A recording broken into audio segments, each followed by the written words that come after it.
And that was the beginning. So by the time I came back to Nigeria and I was running First Funds, of course, I became a board member because I'm now an executive. So your journey through board membership varies. Some people start as an executive board member, so your job makes you one.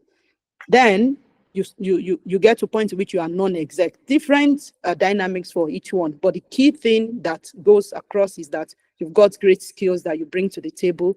You can add value, your voice is heard, and you can listen and connect ideas. I think those things are very critical. Thank you. Fantastic. Thank you so much. I like the fact that you said, when the opportunity presented itself, you weren't thinking about it, but you just raised your hand and said, here I am, I can do this. So I think that's really instructive. Thank you so much, Wiley. Right, so I'm just going to move to the individual questions that I've, prepared for each of you. And BL, I want to start with you, if that's okay. BL, are you there? I am. Okay, fantastic. So my question for you, right, is in your experience, how can what are some of the common, this is your question, sorry, what are some of the common barriers that women face when aiming for board positions? And how have you been personally able to overcome these obstacles? Yeah, so thank you very much. So let me start with in the past. In the past, these issues about gender balance were not even in the forefront at that time. So you will find that most of the men will be those who are readily qualified, have the required skills, have put themselves out there, the networking, the boys' night out and things like that. Because I tell people that with board meetings, being a board director, you typically don't see a job placement. Like if they're looking for an MD, you'll say, hey, but for board is a network. So, people who are already there are the ones who will say, okay, try this person or not. Or sometimes some firms may go to a consulting firm, but really it's word of mouth and referrals. So most times you'll find that women are not in the forefront. When I was in advertising, we called it top of mind, So if they're asking, oh, who is going to be on the board? Most of the men you just mentioned, their male friends, male colleagues, or professionals that they've seen. Whereas women were not networking as much or showcasing the skills that they could bring to the board. So now I feel that with technology, especially like LinkedIn, maybe even some social media types like Facebook and so on, Instagram, can show your professional work or the skill that you have, put you out there so that when they're talking about boards, they are able to say, okay, yes, what about this lady? And so especially now that most companies are trying to fill up what I would say quotas. The thing though is to also know that women actually add value to boards. It's not just that, oh, I just want to fill. So women, they add value. Most companies that have female board members actually show a higher profitability, higher performance, higher issues about social values, less risk management, and so on and so forth. So women shouldn't think, oh, just because there's a quota, I want to fill that, but you need to showcase your skill. So that's some of the things I would say I did. My LinkedIn profile, networking, joining associations, for instance, like the Lagos Business School alumni association, most of those directors are there. So make sure that you're ahead. Don't keep quiet. You're contributing, whether economic discussions, and things like that. Look at what industries you're interested in. So one of the other things is to say, as a female MD, and you want to be on the board, what sector, industry do you think you will add value to? Then understand what they're doing there. Make sure you're in their associations network, their conferences. You be a speaker.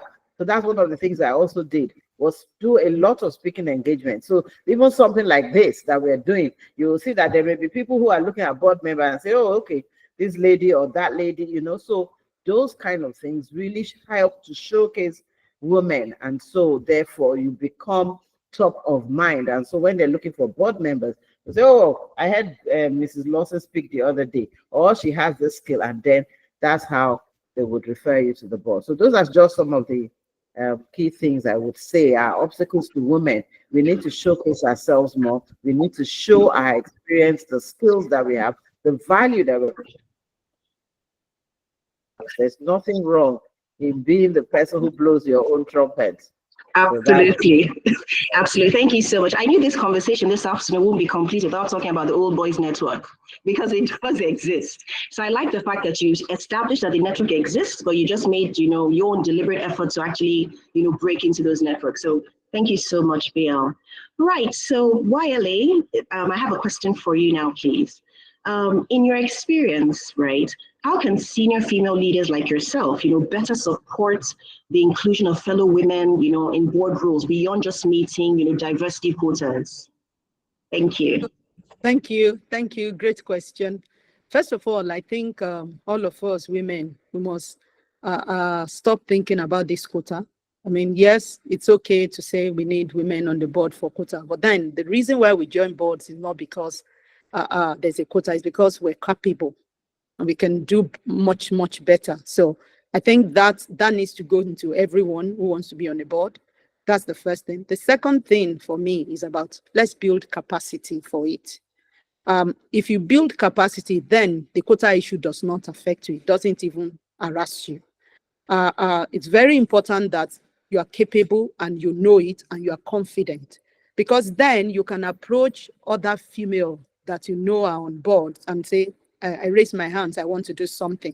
Many times what I see happen is that we're not showing interest. And for many, many years, I wasn't too. But then the only way you can do something is to let somebody know you're interested. I mean, how does anybody know that I want to be if I don't ask? And the fact that you ask and you don't get now doesn't mean you're not going to get. So you need to make sure you are asking. I realized recently, and I'll share this, most of our CVs are very work structured. This is what I do, I'm a professional on this and on. But then you want to join a board. You have to bring something out in your CV that actually showed that interest and the strategic view that you bring. So recently, I actually created a second CV for myself, one that actually showed this is where I am now and this is what I'm looking for. It's not just that I'm looking for a job and it takes all my job accomplishments, but it kind of positioned me as someone who is a board member who wants more of this and what I bring. And like BL also said, it's important to ask yourself, which kind of board do you want to? So for me, I write down the kind of industry I want to. I want to do finance. I want to do oil and gas. And I am actually targeting them and I am feeling them. And interestingly, as I get into one, and if I think that this is not what I want, I raise my hands and I say, I don't want to be here anymore. I mean, in this short while, I've left 2 boards, not because they were not good, but because I think I can do better. And I think I can use my time differently. And I don't want it to, for a better opportunity to come. And I think I'm too busy to do it. So it has to be deliberate. We have to speak to the women, our seniors. We spoke about this men's club. Why is it strong? Because they talk.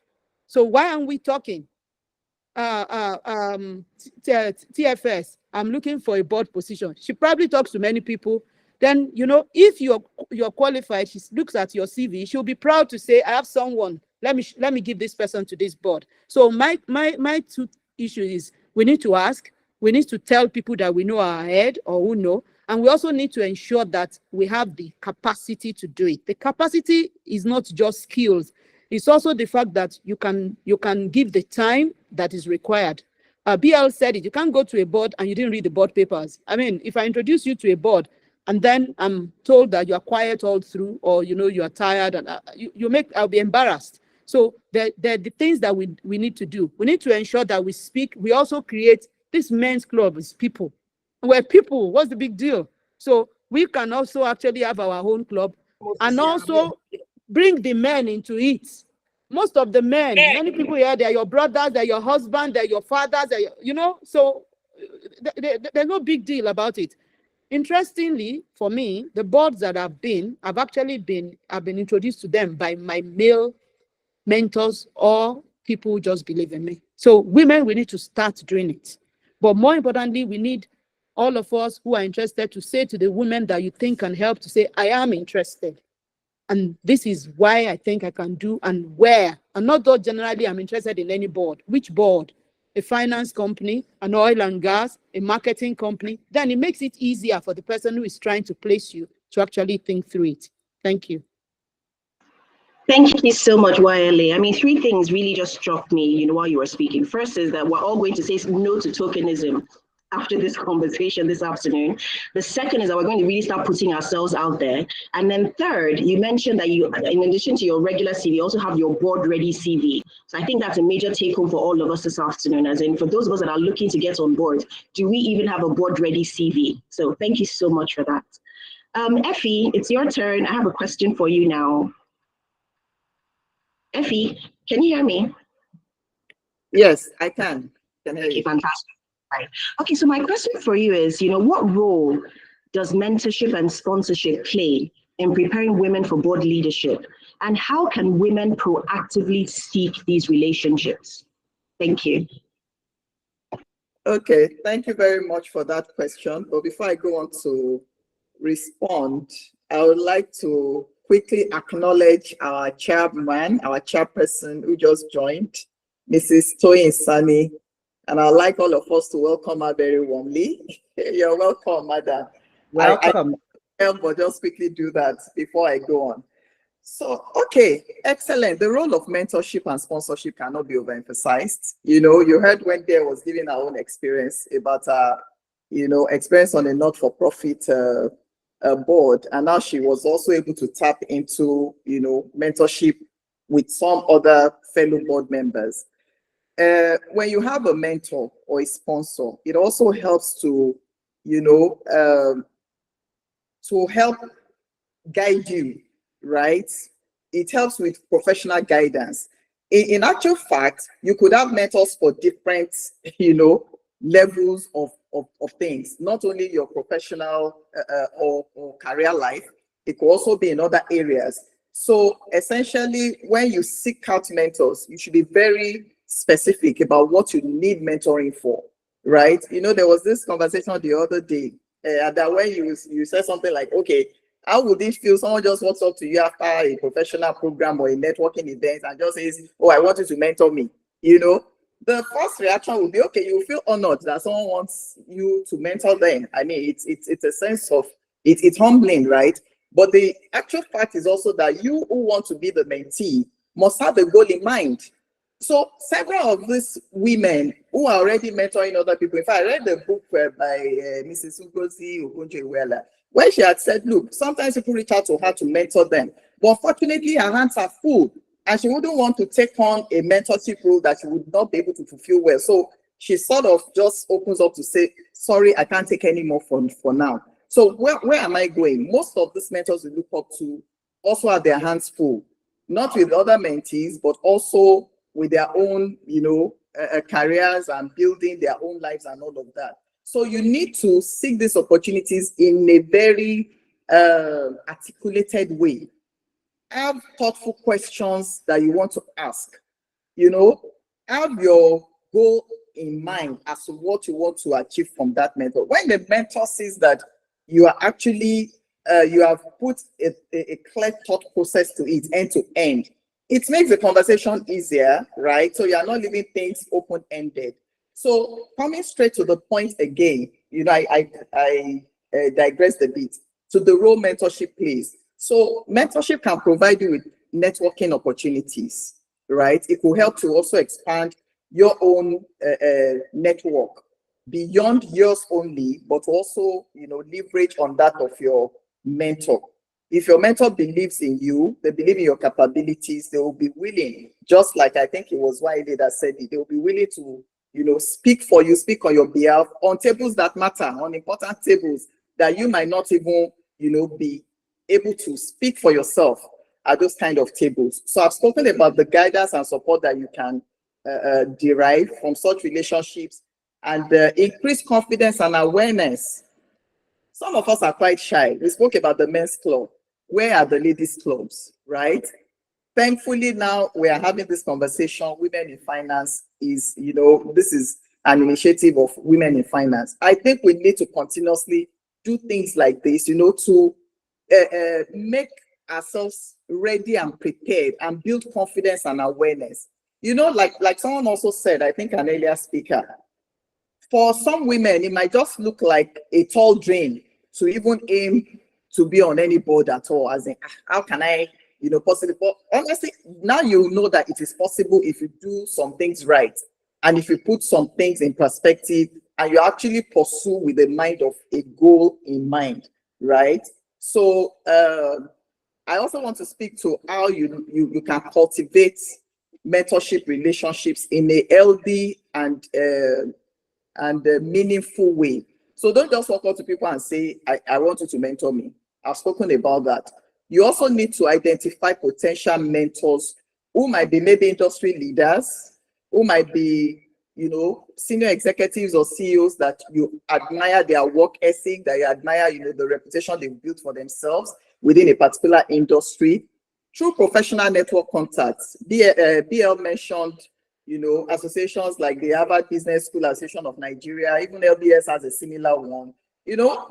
Don't just attend those programs with the view to just go and be a sponge and, extract as much as possible. You must also be willing to interact and to meet new people. You never know, at some point or the other, they will see value in you that you also would now be able to feel free enough to say, okay, I want this person to mentor me.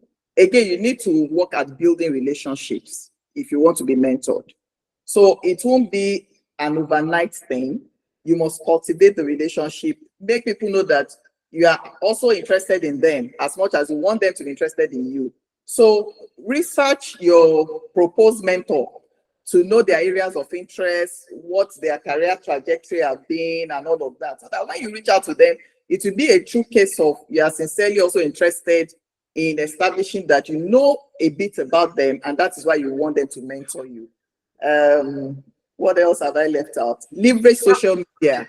You need to leverage social media. It's the age of digital communication. So that is also very, very important, right? It helps you to grow a larger number of networks that could also help lead you to mentors that would be helpful and useful to your growth. Okay, thank you so much, Sophie. No, you've given us so many nuggets. Thank you so much. So ladies on the call, what are we all doing on social media, right? So that's another food for thought for us again today. Okay, thank you. BL, I'll come to you now. I have another question for you. And my question is, how can women in middle or senior management roles position themselves strategically to be considered for board opportunities? Thank you. Yeah. So thank you very much. So for middle and senior management female professionals, decide where you want to build your expertise and what you've built up so far. So whether it's in finance, in accounting, it could be in non-profit work, education, various manufacturing, marketing. You need to focus and have that expertise. And as I said, start to put yourself out there as an expert in those areas. Some people have social media and all they put is their beautiful face and all of that.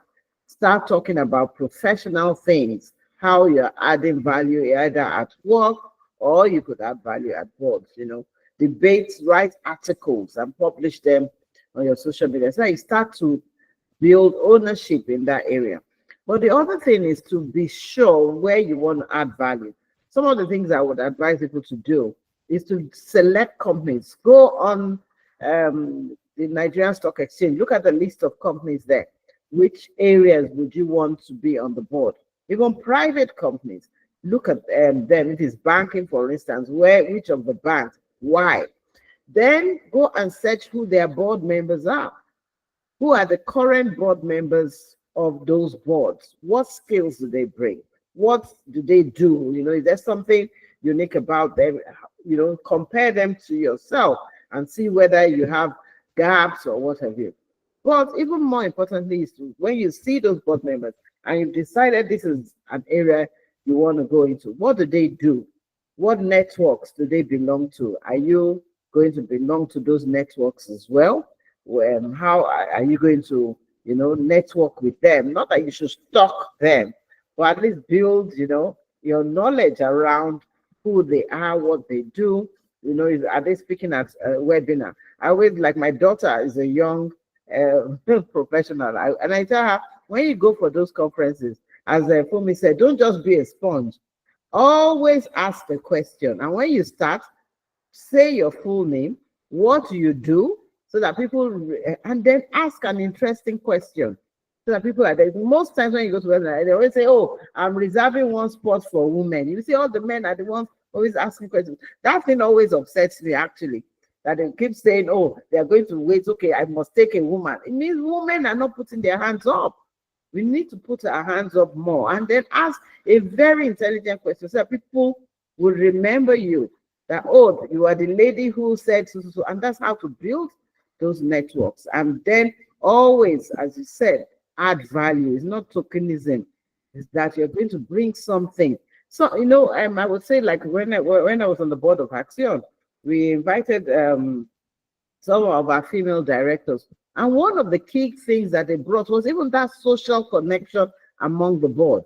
You know, so, you know, she said, oh, we don't even celebrate our birthdays here. We don't network. We only just come and keep talking business. When are we going to have social events? And having that social event enabled the board even function better, you know, because we could understand each other, where we are coming from. So it reduced the level of conflicts and things like that. So it always doesn't have to be, oh, I must be the expert finance person. Those help, but, you know yourself. And because this lady I was talking about was in HR. So what she brought to the board was that people skill, you know, the connection and so on. So believe in yourself and do that, and, you know, be intentional about what you want.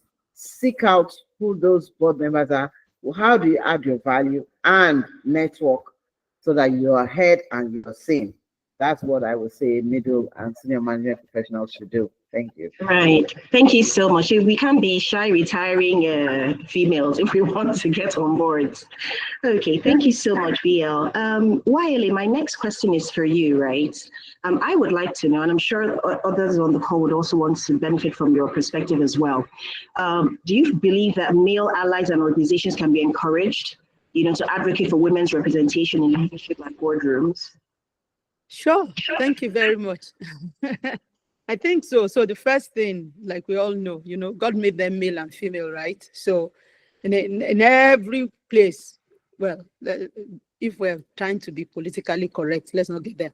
However, I mean, what we all know is that, you know, the male in the organizations, because they've been there for long and all that, that's why we talk about this men's club and all that. But the reality is that life is changing and times are changing. And if people are being honest with themselves, they will say to you that in places where you have women, I think BL said something like that, FE said something like that also, you know, the impact is not just small. So we were speaking the other day, and you look at banking industry and how many women do you have that are, you know, MDs and all that these days. We need that to be replicated. And the only way we can do it is to actually cooperate with our male counterpart. So the first thing is to let them understand and let them see, one, by experience, because if you are a male boss and you have a very fantastic female boss, then you are converted, no doubt. Okay, so when somebody tells you that women are just being put there for, you can't say it because you've seen someone who has done much better. So we can get them in from a professional point of view by making sure that we as ladies were doing our best in our workplace. That's the first thing. The second thing also is to ensure that people understand, and sometimes we think they do, to understand that diversity brings a big difference. I see from a different point of view. I mean, so when people say, there was a joke the other day, I was saying to someone, oh, I left my job to do something because I was tired. Some said, no, you needed a break. I said, no. It was said something like, oh, you just needed to recalibrate to get to something. I said, no, I am tired. I said, that's the emotion. I said, yes, it is. I'm a woman. Why am I trying not to give the impression that I am tired? Maybe men cannot be tired, but I'm just tired at this point in time and I want to do something different. I think that is key for us to be able to hone up that we're women. I don't want to be a man on the board. I want to be a woman. That's who I am. And the fact that I'm a woman does not bring me down in any way. So it is important that the women, you know, I'm not going to go to a board meeting or to an office and be crying. No. But then I'm also not going to put my emotions right so far so that everybody would think I'm hard. I'm such a man. That's not who I am. So we've got to ensure that the male counterpart sees us and see what we bring into the table, bring to the business, the organization sees, and then they understand the fact that diversity brings such a rich culture. And when they begin to see that, that narrative begins to change. There are many people who are seeing it and they're changing. Some people will still hide under, oh, we need to do it 30%, but increasingly people are actually realizing that the fact that you have different views from different people, from people who think from different side of the brain and they're smart, brings better results across organization. Like you said also, we need to network with them. So gone are the days in which it is like, oh, when I sit with the man, they will say I'm befriending him. I mean, please, guys. I make a joke. If somebody wants to befriend me and I don't want to, what's the big deal? I mean, so we have to start going above that narratives. That, oh, the fact that, that guy is talking to me or I'm trying to talk to him means that, oh, he likes me or I like him and there's something different. We can have professional relationship, pure and simple. So women needs to know that. And I'm not undermining the fact that you have many men who may want to hit at you. You nicely say no, and then you move on. That's not the end of the world. So I think that needs to come in. The networking has to be both. We're networking to ensure that we have a lot of females supporting us, and we're also networking with the men because we need them. We need them already in the seat. We need them to see that we need more seats, not because we're begging, but because we deserve to sit in it, and because we bring different views that benefit the organization. BL spoke about mentorship, and that can go different ways. You know, I've had mentors. Interestingly, until recently, my mentors were male. And they were fantastic people. One day I sat and said, wait a minute, I don't even have a female mentor. And then, like you said, I looked out for someone.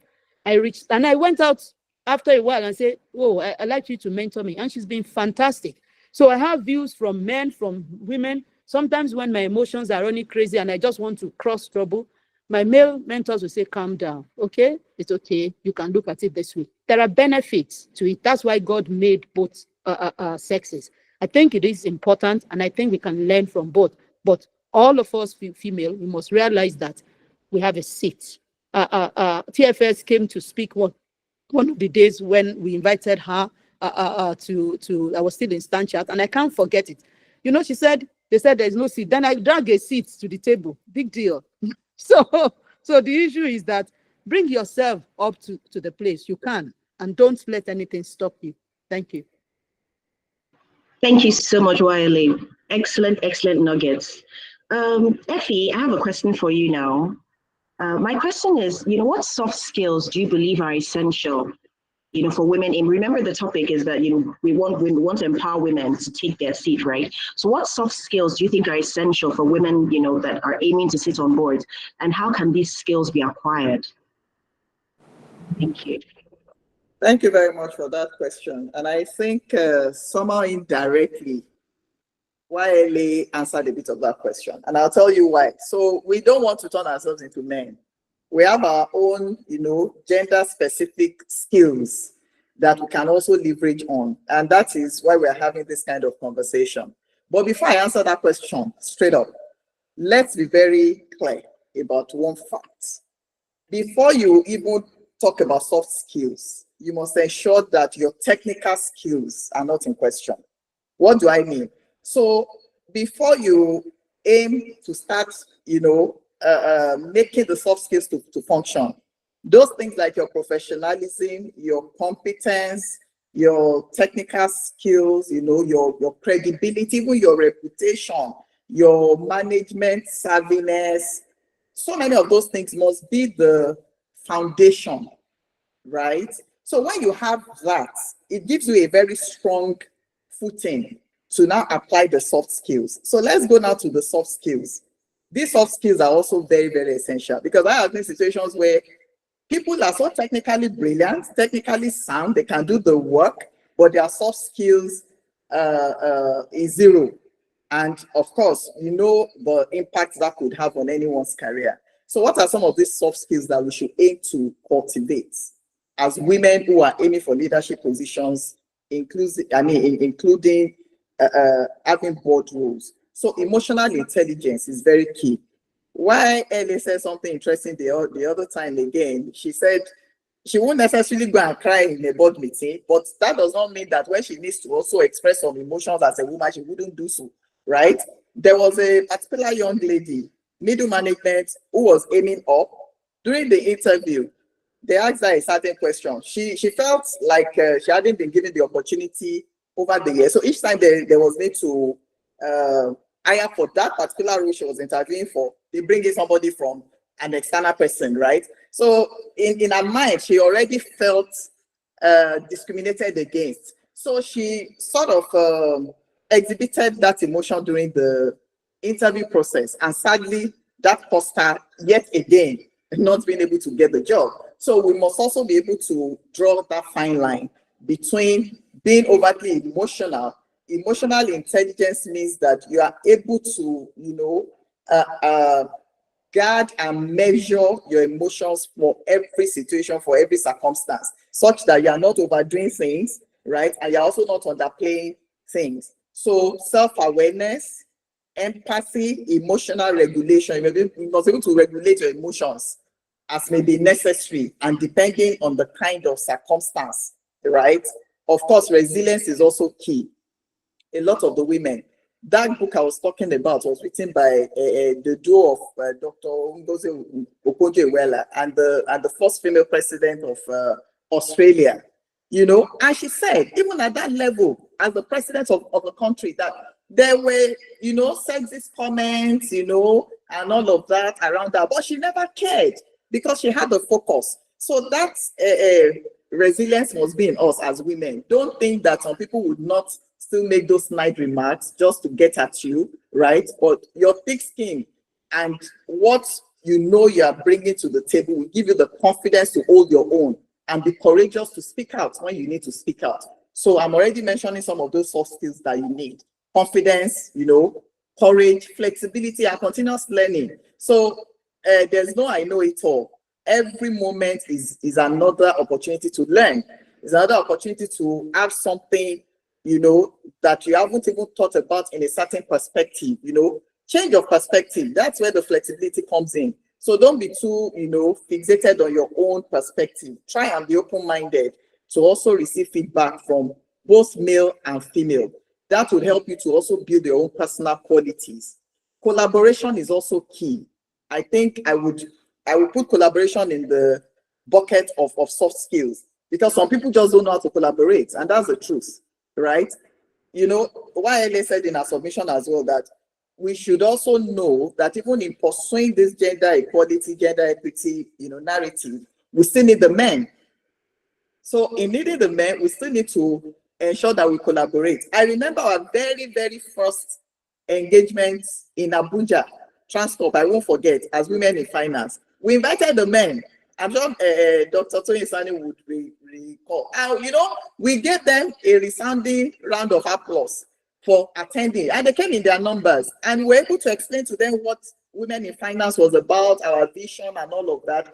And we had a fantastic conversation. Most of them also had questions. They raised their hands, right? So collaborative effort is also very, very key. On a strategic level, some soft skills that women must also ensure that they have will be leadership skills.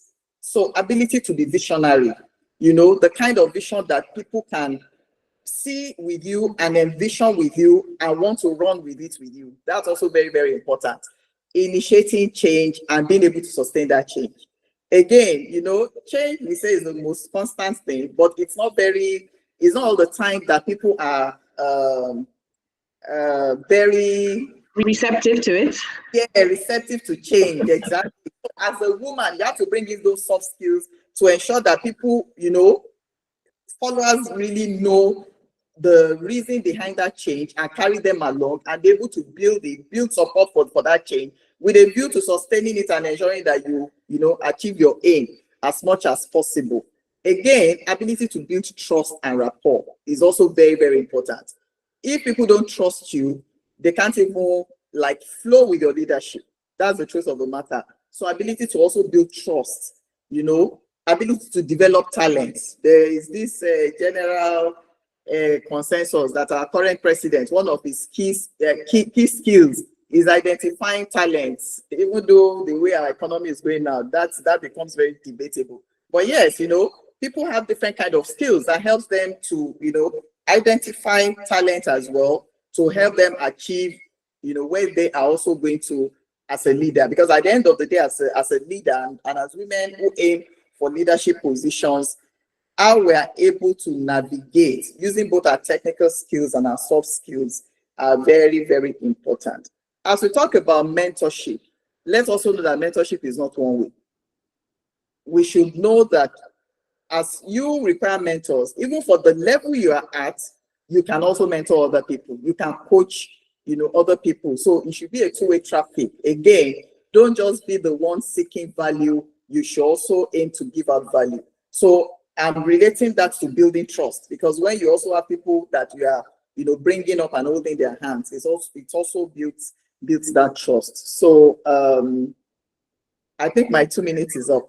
Yes, it I was just enjoying the conversation, but we do have to keep the time. Thank you, Effie. Thank you. Okay, so I have a question for you, BL. What resources? I know we've spoken quite a bit today, but just in closing, before we move to our Q&A, are there any other resources, whether educational, networking, or professional, that you could recommend to women aspiring to board positions? Thank you. Yeah. Okay, thank you. Let me say that quickly.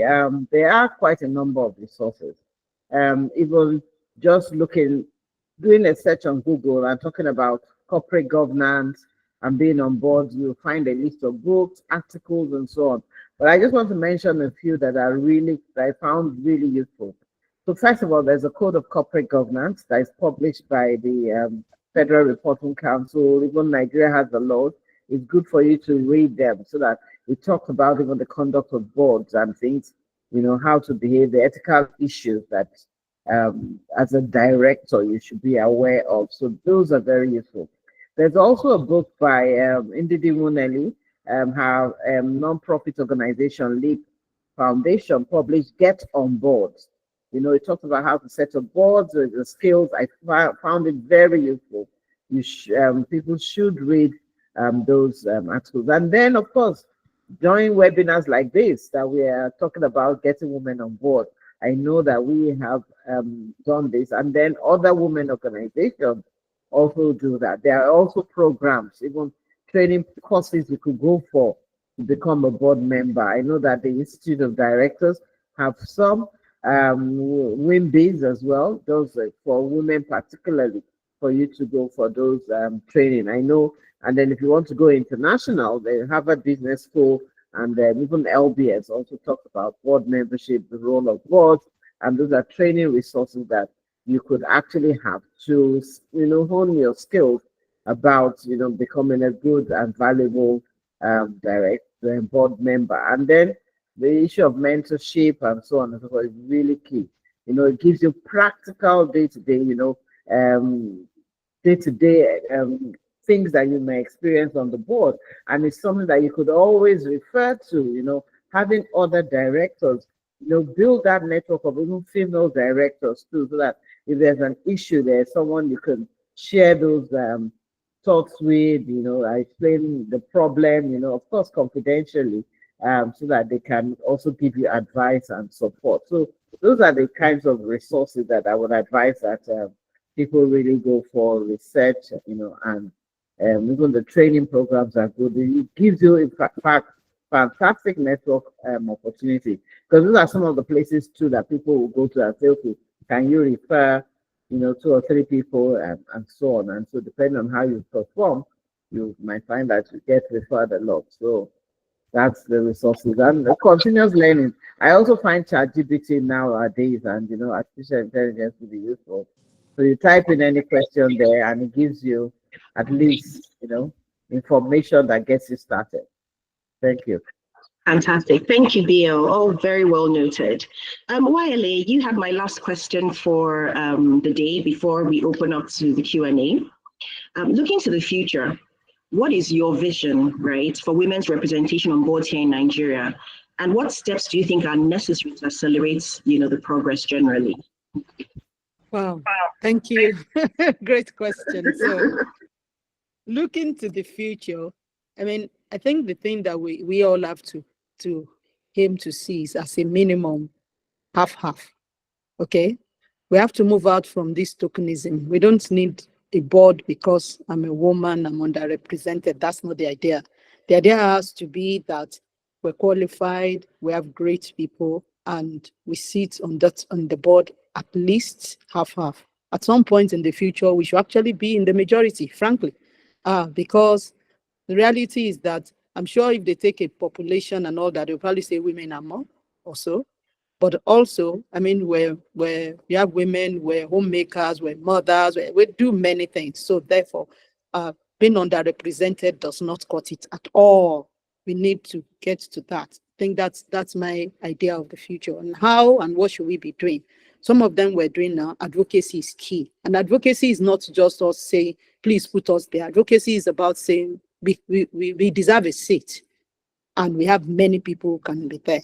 And therefore, ensuring that from us as women, the people we know, we're actually pulling the other woman who is ready and capable up. That also means that we have to ensure that there are many people who are ready and capable, because you can only pull up somebody who is ready and capable. So it has to be on both sides, the person pulling up and the person who wants to be pulled up, okay? It's also important that we start small. Whenever you're talking about board positions, people say, oh, she has no board experience. And yes, I mean, for me, it has happened. When I left my job at First Funds and joined Standard Chartered, because of my job, I had conflict, so I couldn't be on any board. And I worked there for many years, almost 10 years. And then when I started, it was like, oh, she has no board experience. I'm like, but I do.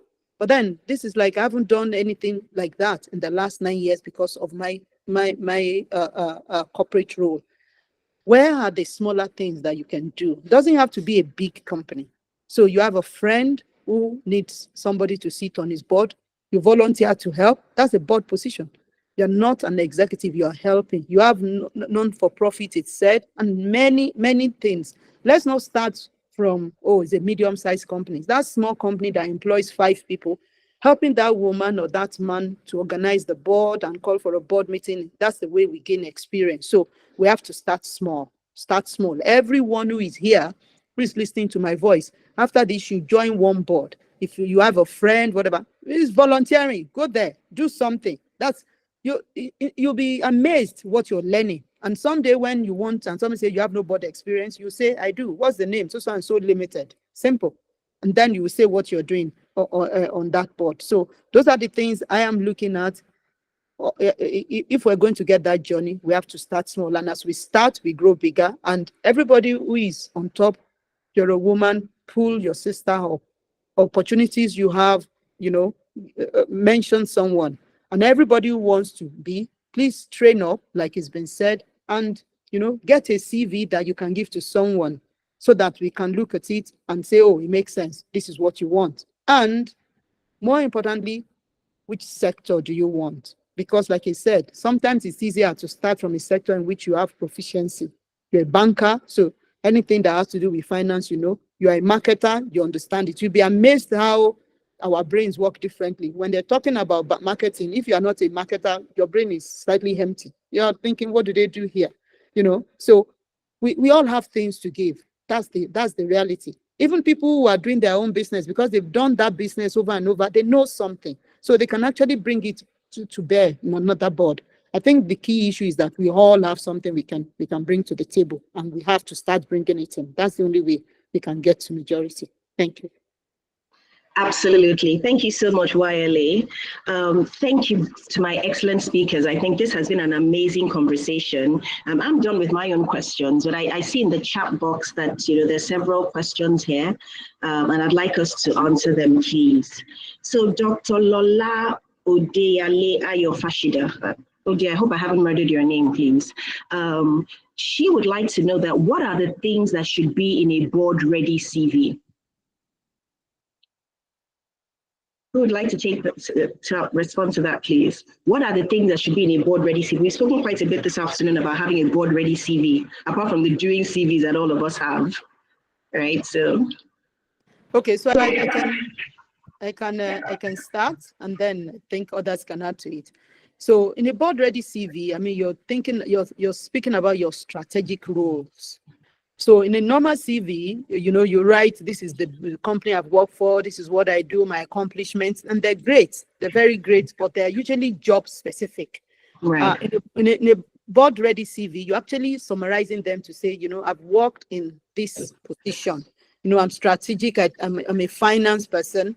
I understand operation. And if you have worked in any board or any role that is close to it, you put into it. You still can summarize the work that you have done in your professional background.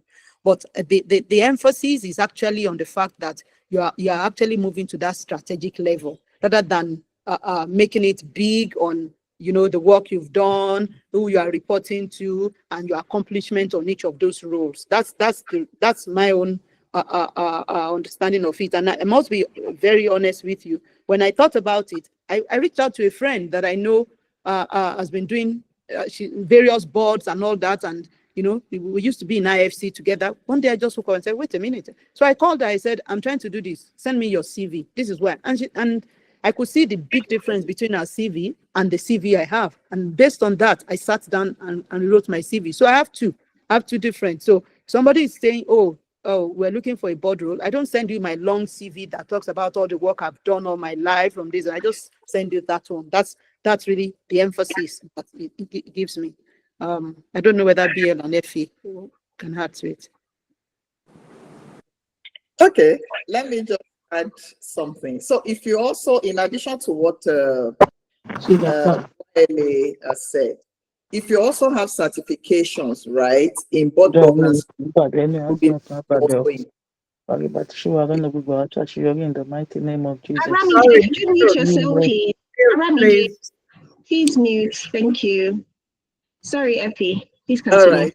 Yes, I was saying that in addition to all that Wiley had said, it will be also good if you have certifications in board certifications, you know, I mean, trainings that show that you know what best practices in governance are, right? I think I'm speaking right now wearing the cap of the president of ICSAN, because I know that we have a robust curriculum also, you know, with, you know, board evaluation issues, best practices on boards and things like that. Instead of directors also offers a lot of, you know, trainings in that regard. So if you've attended any of those trainings, it will also be useful to also put it as part of your CV, you know. So again, the issue of the soft skills we also spoke about would also be helpful, right? So cascading from the strategic things you've done to your soft skills, your certifications in governance matters and areas of governance, I think that would also be helpful to have in a board ready CV. Okay, thank you. Bia, would you like to add anything? Yes, just to add also that you should put in, if you already have board positions that you've held in the past, you know, even if it's your small association, you are the president and things like that, it just shows you have the ability to operate at that level. So also put that. So normally what I do in my CV for the board roles is to put those direct executive positions up front. You know, typically when you write a CV for a job, you're putting your position first and then you put other things at the back. But this way you're rearranging it so that they can see your current board positions and the past ones too, so that way they see where you have been. So that, and then for those who are new to board, just highlight where you have been, you know, a leader, someone who, yeah, maybe you, like I said, it could be your school association, it could be girls' guides and what have you, but you are the president or, you know, the treasurer, things like that also helps. I think we should, those are the things. Just, and then even having a statement that shows where you think you will add value onto board. Oh, okay. So personal statements and then all the things that you've gotten up to in the course of your career. Right.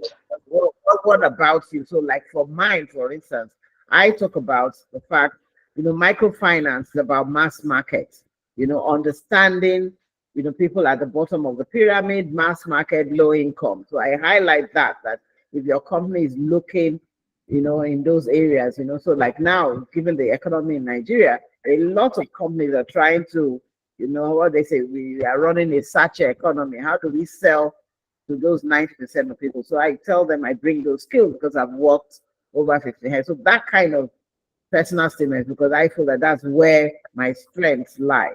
So those are the things that you should highlight in your CV. Fantastic. So is there an ideal number of pages, that a board ready CV should be? Is it one pager, a 2-pager? What would you advise? Please, no more than 2 pages. No Nobody more than wants 2 pages, right? Normally, what you can do is just put your LinkedIn profile. So if you wanted to see Right. something, but don't please, if you can get away with 1 page, it will be better. Yeah. Okay, fantastic. Thank you so much. Okay, so the second question is from Regina Ada-Asala, and she would like to know that can one be mentored from afar? Or to put it rightly, can one be mentored via observation? That's an interesting question. Yeah. Okay, let me try to answer. So when you say mentor from afar, I'm going to assume that means the mentor doesn't know they are your mentor. So you're just watching them. So I think yes, it's possible, but you may not get the full benefit. So of course, mentoring from afar, looking at how people behave and so on, yes, it adds value to you. It's better than not even having any at all. But I'm telling you, I haven't approached anybody to be my mentor, and the person has not has ever said no. Most they will say is okay, I'm very busy, but we need to work around the timing. And I feel that the technology now, for me, I call that mentoring from afar. So I could book a Zoom call and have a discussion with you. So even if you're in the UK, US, wherever, I think technology enables us to expand who our mentors can be, and then gives them that ability. So even WhatsApp, you send them a message, and at their own time, they are responding. So that's what I would call mentorship from afar, as opposed to meeting the person physically. But know why you want a mentor. What's that person going to add to you, so that you're not wasting the person's time. By the time you even approach them and say, this is why I want a mentor, I need you to help me build my career, and so on and so forth. Most people, I have, at least as I said, I haven't seen anyone that has said no to me before. In fact, sometimes they'll just say, oh, they're so honored by the fact that you're asking them to mentor you. So that's what I would say. Don't do if you can do they know that you are their mentor, up for that first before mentorship from afar. But is that something about the way that you approach them, BL? Is that something about you? So maybe you can give us some tips. How do we approach, our prospective mentors so that they don't refuse us like you've never been refused? Yeah, so is when you have a purpose. So when I approach a mentor, I will say, oh, I want you to be my mentor because I've seen what you've done here, so, and I want to do this. So I feel that I have some gaps, I need help.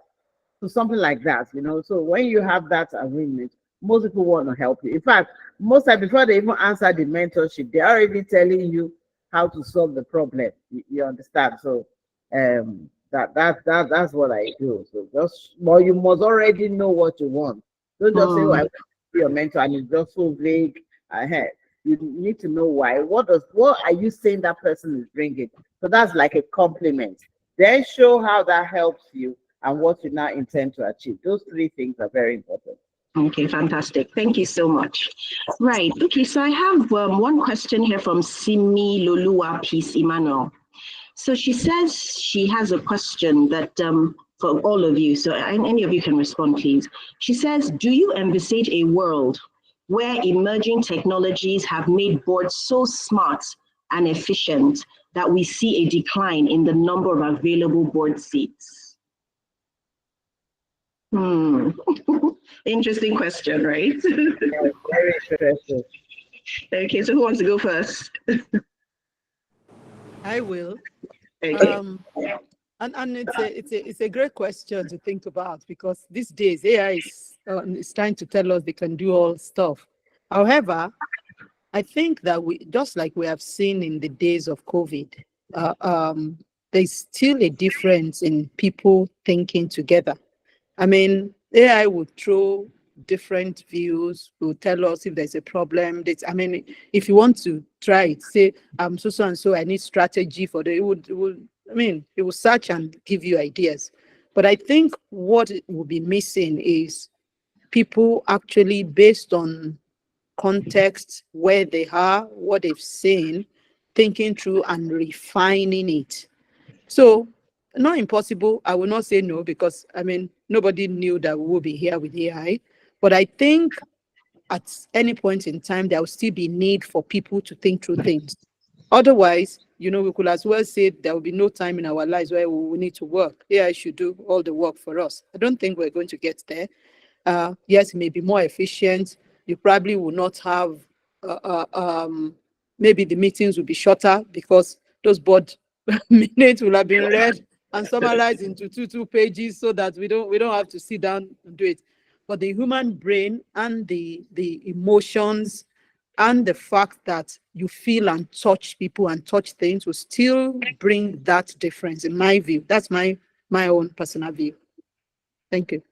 Thank you so much, Wiley. FEB, do you have any contributions? That is just well said and well summarized. So when the question popped, I thought to myself, this is actually something to think about truly. But we can't truly take out the interpersonal, you know, relationship that also exists, you know, to ensure that there's, you know, fluidity on the board and all of that. AI can't do that for you. So even if AI and technology and all of that ends up reducing the number, because I think that was a question, reducing the number of people that might be required on board. In addition to the insights that YLE has shared, the truth of the matter is that even if the proportion reduces, right, women should still get their spot on the table because they are determined to be on the table. So either way you look at it, you know, let's come back to our topic for today, and that is how women can make themselves board ready, right, to take on board roles. So even if AI were to reduce the number, I believe that if women continually, you know, advocate and have this kind of conversations, we will still see more women participating at that level. So yes, I agree with YLA, and I think that interpersonal skills and that touch of, you know, one-on-one cannot be taken out. You know, there's a much that technology can do beyond which that personal touch. Yeah. Okay, so thankfully, robots are not going to replace us anytime soon. All right. Okay, Ola Orekuri, thank you so much. She's put in the link for her free corporate governance course. So I want to encourage everyone to please just you know, download it and you know, and start studying right away. She also has a comment here. She says women in finance last year published research on women on boards and will continue to advocate for representation. That's Ola Brown now, isn't it? Sorry, Ola, is this your middle name? Okay, I know he has Ola Brown. Okay, right. So also, I think we may be able to have a bank of board-ready CVs. So when we approach, we can suggest profiles. I think that's an excellent point. I know Winbiz, they do that. They advocate and, you know, ensure that their members, you know, are pushed forward when opportunities come up. So that's a great suggestion. Thank you. Okay, so TFS has also responded and says, yes, that we can work on this bank, you know, starting with our own industry membership, and we can actively then begin to make recommendations to companies, right? And then finally, yeah, some people want to know how they can join Women in Finance Nigeria. So Adenike, please reach out to them and ensure that you reach out to all of them and, you know, get them started. Right, so I think we're done with all the questions. The chairman said she wants to respond to the AI question. Okay. TFS, please. We'd love to hear from you. Thank you. I think the question has been fantastically answered. I just wanted to add that many times the board's role is really about taking decisions and making judgments. And many times those are still essentially human, you know, attributes, especially when it comes to judgments, you know. So we think that it's probably at the board level that jobs are least threatened. Where jobs, you know, are threatened at the lowest levels, where what you're doing is very mechanical, where what you're doing is easily, you know, it's repeatable.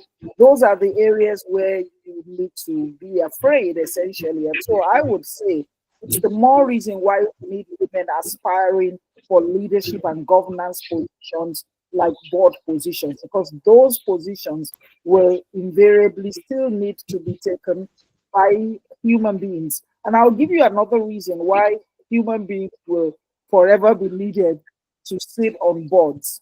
The bottom line is this: we're looking for who to hold responsible. You can't send a bot to jail. You can't send a computer to jail. You need a human being to say that I am responsible. And so you will always need people at those highest levels, because the goal is to ensure people are doing the right thing, companies are doing the right thing, and to deter them from doing the wrong thing. And the best way to do that is make a human being sit at the top and essentially stake their own honor so that this company is going to do the right thing. So board members will always be required to take responsibility, and that's why we should aspire for those roles. And by the way, that's why they're also so well remunerated. Thank you. Thank you, TFS. Thank you so much for that response. Right, so if there are no further questions, I'm just going to go back to my speakers again. And I'd like you also to just give me your final words in 1 or 2 minutes. Effie, do you want to go first with your final words for us this afternoon? Okay, fine. You started with me, so I'm happy to go first again as we round up. It's been a very, very fantastic conversation, and I also like the fact that we had such comments, also feedback from the participants. And I want to thank everyone for attending, and we look forward to even better participation in our future webinars. So my own final words, and in conclusion for me, is that as we prepare for excel in board roles, because as we prepare, we are preparing with the sense of we want to go there and excel, so that we make room for other women to also, it's like opening the door. Once that you open that door, you open it right, you do the right things, you add value in the right way, it's going to be an inspiration for more women to also have the same opportunities and excel in those roles. So in conclusion, you need a combination of just like we have said today, your technical skills, your educational qualifications, your skills development, your networking, your soft skills, and all of that. Women must deliberately and intentionally invest in their personal and professional growth, because you actually need both, to excel and break barriers. A lot of the women that we have in Nigeria, again, there is no country that this biases, well, sometimes they are not very conscious biases, are very evident. Like a country like Nigeria and Africa, Africa, because of our own peculiar, traditional mindset about the men, being the domineering, sex and all of that. We know where we are coming from and we know how far we have come. So what am I trying to say? Understanding the responsibilities and dynamics of board participation and leveraging board roles for career advancement and organizational impact is very important. And in doing that, we need to ensure that we put the right strategies in place to be well positioned to take on those opportunities. It is time for women to take proactive steps and drive the change that we want to see, right? To foster an inclusive environment within corporate organizations and even in the public sector. Hey, why would a Hillary lose an election to a Trump in 20 what? So you could tell that one was a better candidate, but clearly the US was not ready for a female president at that time. Now another race is on. We can still see almost like a deja vu. How are we going to react? How is America going to react this time around, when clearly the options are also quite clear, right? So even in the political space, in the public sector space, in the private sector space, we must be intentional. I love what women in finance, I love what we're doing, and we need to do more. We need to look out for partnerships. When Dr. Brown mentioned about perhaps we can have board-ready CVs. I know that at ICSAN, we also receive a request from PLCs, particularly, for board roles. Sometimes we have a desk of CVs to even leverage. So I think women in finance can also partner with, institutes and organizations that are governance, specific. So for me, having a board position is a leadership position, just like TFS said. It is strategic, and that journey is a journey. It's not a destination. So you must keep learning. You must keep developing yourself. You must keep evolving. As every day evolves in business and everywhere, you also need to evolve. Digitally, you have to evolve. You know, leverage other people's intellect. We've spoken about mentorship today. Leverage relationships and, you know, experiences. Just position yourself and be sure you are ready when the opportunity comes, so that the opportunity is not staring at you and unfortunately you are unable to, you know. Yeah. Those would be my final words. Thank you very much again for the opportunity. And Okay, thanks thank you. Thank you so much, FP. Thank you. So BL, do you have any final words for us? Yes, thank you so much. Yes, so I too have benefited from this seminar. You know, I've learned a lot from the other speakers. I just want to summarize a few points from all that has been said for the females listening on. I'm hoping that we will see more female professionals actively seek board positions, and that we are able to actually achieve this gender balance on boards. And I actually think it's something that helps to improve board composition. So number one, hone your technical skills. What is it that you want to be known for? What is it that you want value that you want to add on boards? Then look out for the boards. Be selective about what boards you want to join. It's not just about the money. What sectors do you think you can add value in? And as people said, it could even be your friend's company, helping them to run the company better. So start joining boards and adding value at a strategic level, and ensuring that companies comply to corporate governance. Bring the skills that you have to help companies grow. Then networking is so important. We need to speak up more. We need to raise our hands and ask questions. I particularly like the question by Peace on AI. Is it going to wipe out boards? Those are the kinds of questions we ask at a seminar, and the people there remember, oh, who asked that question? So even if you are not sure, prepare beforehand your questions, so that when you get there, just make sure that you become more visible. Use your social media to show those technical skills that you have and that you want to highlight, so that people know who you are, and network. Then mentorship is critical. Have mentors, because they will be the ones who will start recommending you to boards and things like that. Have mentors who would add value to you. Identify your gap. How do you want them to support you? Why are you choosing that mentor in particular, so that they can actually add value to what you're doing? And then when you then get on board, be responsible. Read the board papers. Make sure that you're adding value. Don't just be a token, or you just fill the numbers. Make sure you demand for the working papers, you read it, you're adding value, make suggestions. Don't be quiet on the board. Make sure your voice is heard and that you're adding value. And so look at the committees as well. Support the MD. Don't micromanage, but add strategic value. Make sure you're aware what is going on there on the economy and how it affects the company and what they should do. Opportunities to open doors for them, both locally and internationally. And then learn. Keep learning. Increase, always learn. AI is here today, it will be something else tomorrow. You need to continue to add value to yourself, that you just are up there. When it comes to AI, you know what is going on. And even on the lighter note, social media, all those things, some of our Nigerian nuances, you're aware of it. The soft skills that Funmi also talked about on board is critical. That communication, networking, people seeing you as adding value is very, very critical. And I wish every success in the board, it adds so much value to be a board member, because I feel that when you're on the board, you really are growing a company. So everybody who is your staff, the customers of that company, you're adding value at a level that just sort of escalates or increases your impact. So that's why I love board positions. With these 4 times that you're doing a meeting, you're touching people's lives, and adding value. And so board membership is fulfilling to me. Thank you. Thank you so much, BL. Thank you. Wiley, are you still there? Yes, you're not having technical. Okay, fantastic. I have 2 tasks, so you forgive me.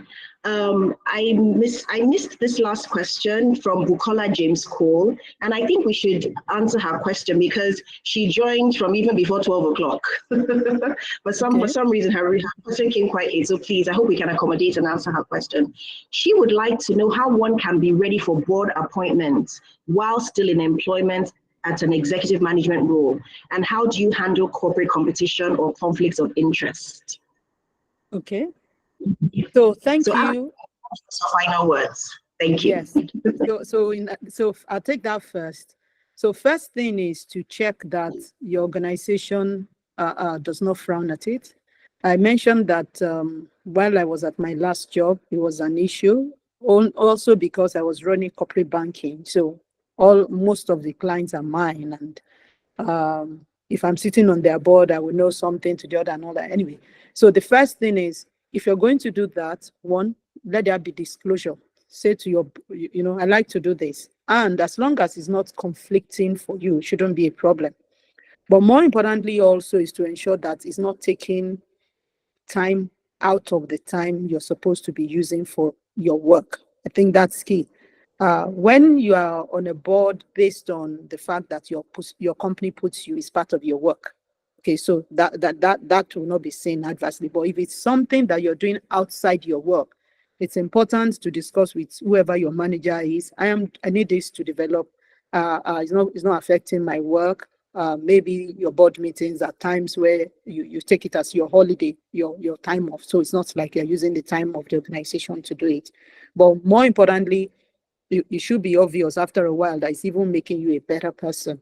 The way to I would have suggested to start it is to actually ask for one. If you're in an organization where they have subsidiaries, you may just ask that they put you on the board of a subsidiary, so because you want to learn. That's the easier way. But if there's nothing like that and you have smaller boards that you can join where you're working, discuss it with your bosses and say why you want to, and just make sure you're not taking time, at least you're not taking a necessary time out of your work. If you do your work well and you're doing your board, then nobody should say no to it. But it's something that you need to juggle. I hope that answers it a bit. Is there anything I didn't answer? No, I think you've answered everything. Thank you so much. Good. So now to your So my final point, a lot have been said today. First of all, I'm grateful for this opportunity. Thank you for everyone that joined. This is the way it should be. This conversation should continue. So I have a few words. One, there's room at the top. There's always room at the top. Let's always believe it. Two, we can change the narratives, and that's what we're trying to do. The narratives is tokenism. We're saying, no, that's not what it is. These are people who are experienced. These are people who are solid. These are people who can sit on this table because they deserve it. Let's change this narrative. Let's put ourselves out. People are different. Some people are extroverts. They go everywhere. They light every place. With all due respect, our chairman is like that. Some people are quieter. They sit down quietly somewhere. They don't want to. But at some point, we have to walk in between. Even if you're an introvert, put yourself out in a way that you're comfortable with, such that you can be seen. For women who are on board, they're representing us.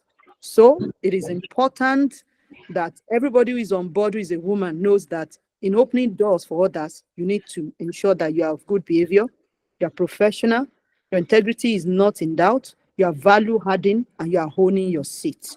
If you're not doing that, you are against this narrative. You are causing trouble for the people who are coming in. So there's a responsibility for everyone who is on board right now, is a woman, to open the door by doing the right thing, by learning, by being active, by adding value, by making it possible for people on that board to say, wow, we need another woman. This woman is doing a fantastic job. And that's my closing remark. Thank you very much. Thank you so much, Wale. Thank you to my distinguished speakers. It has been an amazing... Effie, you have your hand raised. Did you want to say something? Okay. All right. I want to do the thumb up emoji for Wale, and I'm doing that. Okay, thank you. I feel like giving just thumbs up emojis all over the place as well. The three of you have done an amazing job this afternoon.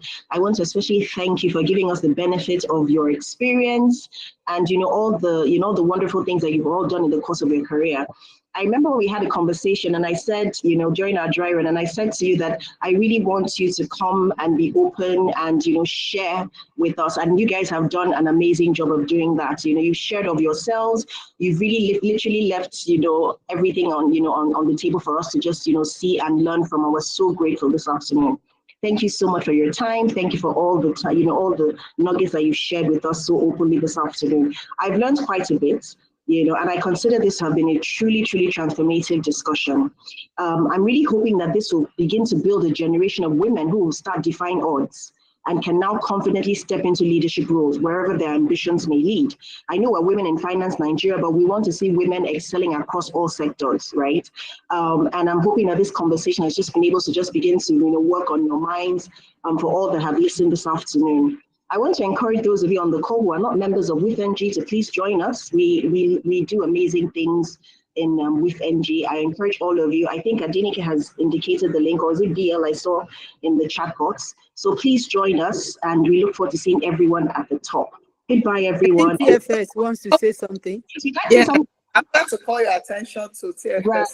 Okay, I was just going on and on. Apologies, TFS. Please go right ahead. Okay, nothing much. Just to say that Ononudu Iruku, chairperson of NGU has been on this call from the beginning, and we should recognize her. Ononudu, you're very welcome. Thank you for the great work you're doing. Please extend our peace to regard Wifng UK members. You guys are role models, challenging and inspiring us all the time. Well done. Bravo. Yeah, thank you. And then let me also thank the moderator, Adatu, because people end up not remembering to thank her, but you did an excellent job. I love how the questions and everything. Well, thank you. Thank you so much. So thank you, everyone. We do this every quarter. We have quarterly webinars, and this is the Q3 webinar. So hopefully we will have another one before the end of the year, and we look forward to seeing you on all our, subsequent engagements. Thank you so much, everyone. God bless you, and I hope you have a wonderful rest of the day. Bye-bye. Bye. Thank you. Thank you very much. Bye. Thank you. Well done, Ada and our speakers. Thank you so much. Bye. Bye. Bye.